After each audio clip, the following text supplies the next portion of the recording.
On the evening of May 25, 2020, Joseph T., seeking refuge from a crowded shelter, found himself on the quiet confines of a 6 train, his tote bags as companions. Little did he know that this ordinary journey would transform into a harrowing encounter, as the eyes of the NYPD cast a shadow over what started as a seemingly inconspicuous commute. How did an ordinary subway ride turn into a pivotal moment for Joseph T. on that fateful night? Let's find out. But before that, why don't you take a minute to like and subscribe to the channel? So let's get on with the incident.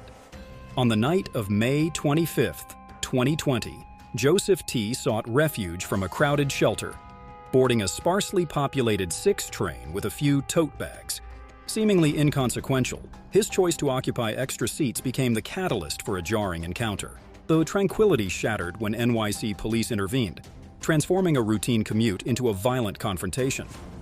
Initially charged with felony assault, Joseph faced a distorted narrative from officers. Fast forward nearly 3 years and the wheels of justice are turning. Joseph is poised to receive restitution, a long-awaited acknowledgement of the injustice he endured. On that night, police said Joseph kicked an officer, leading to a felony charge. But surprise, bodycam footage tells a different tale. It seems like the officers weren't telling the truth. The video doesn't support their story of Joseph kicking anyone during his arrest on the platform. So, after nearly 3 years of Joseph facing serious charges, justice might finally come his way. The truth caught on camera challenges the official version, questioning the honesty of those meant to uphold the law and emphasizing the importance of video evidence in revealing what really happened. So what exactly happened that night?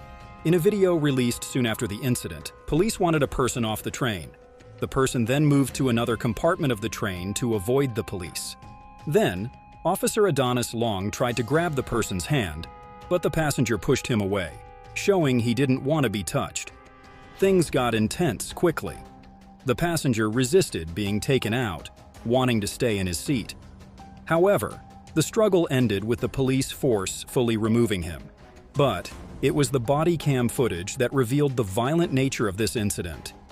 In a disturbing incident captured on body camera footage weeks after the event, NYPD officers were observed punching and kicking Joseph, a hairstylist, after he left a Manhattan homeless shelter carrying his belongings.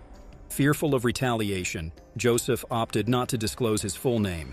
The footage revealed officers hitting Joseph in the face and kicking his items off the 6 train at 51st Street around 12:30 a.m.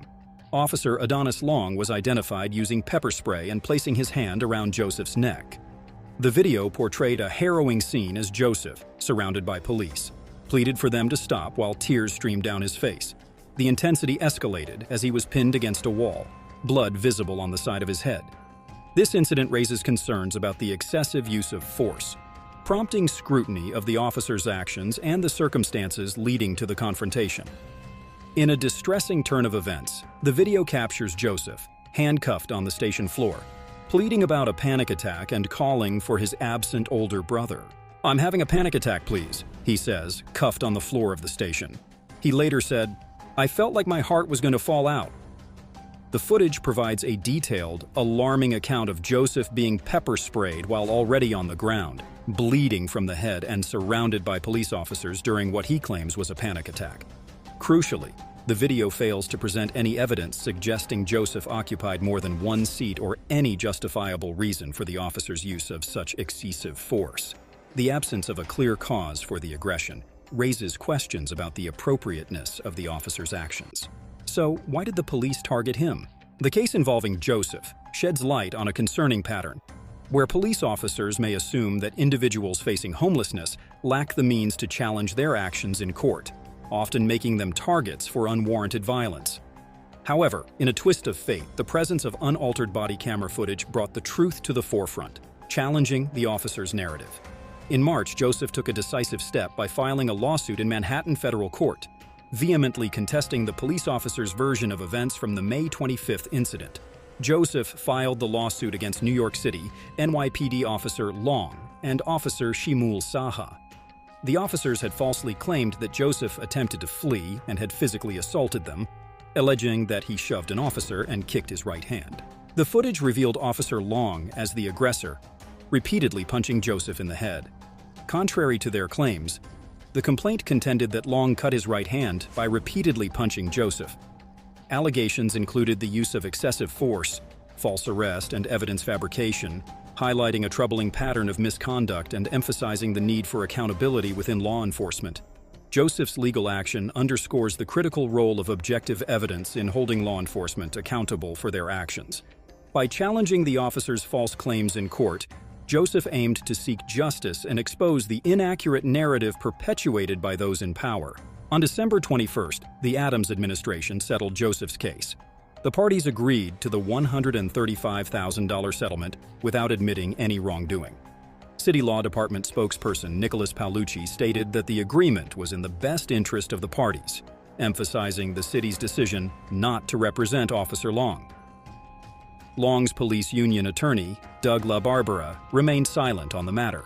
Joseph's attorney, Michael Loomer, highlighted that Officer Long was not personally obligated to contribute to the settlement. So, does this mean that the incident found the justice it required? Well, not really. The resolution of Joseph's case, while providing him monetary compensation, raises concerns about the lack of substantial consequences for the officers involved, notably Officer Adonis Long. The absence of personal financial responsibility for Long, with taxpayers covering the settlement, highlights a systemic issue where citizens bear the financial burden for police misconduct. This scenario fails to create effective deterrence against police overreach, brutality, and dishonesty. The current system lacks accountability and imposes no real discipline or negative repercussions for officers who abuse their authority. Consequently, the cost of policing rises, and citizens bear the brunt of both substandard law enforcement practices and the financial aftermath of officers stepping out of line. This settlement speaks volumes for why some cops continue to lie and brutalize, said Loomer. By paying for Adonis Long's misconduct without demanding any contribution, the city is effectively endorsing his behavior.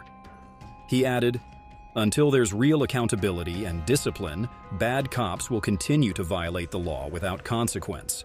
New York City has paid over $1.1 billion for NYPD misconduct cases since 2015, surpassing payouts for any other city agency.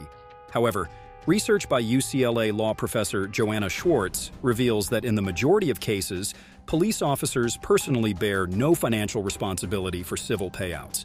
Only 35 officers had to pay during a 6-year study period from 2006 to 2011, and half of them contributed less than $2,125. This lack of personal financial consequences for officers perpetuates a system where taxpayers bear the financial burden of police misconduct, raising concerns about accountability within law enforcement. And did you know this was not the first time for Officer Adonis Long? In Officer Long's case, a troubling pattern emerges beyond this specific incident. Multiple substantiated misconduct charges, including lying to the Civilian Complaint Review Board, unnecessary physical force, discourteous behavior, wrongful use of pepper spray, and an illegal chokehold, reveal a recurrent pattern of abuse.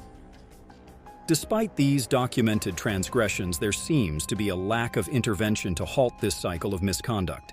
This lack of personal financial consequences for officers perpetuates a system where taxpayers bear the financial burden of police misconduct, raising concerns about accountability within law enforcement.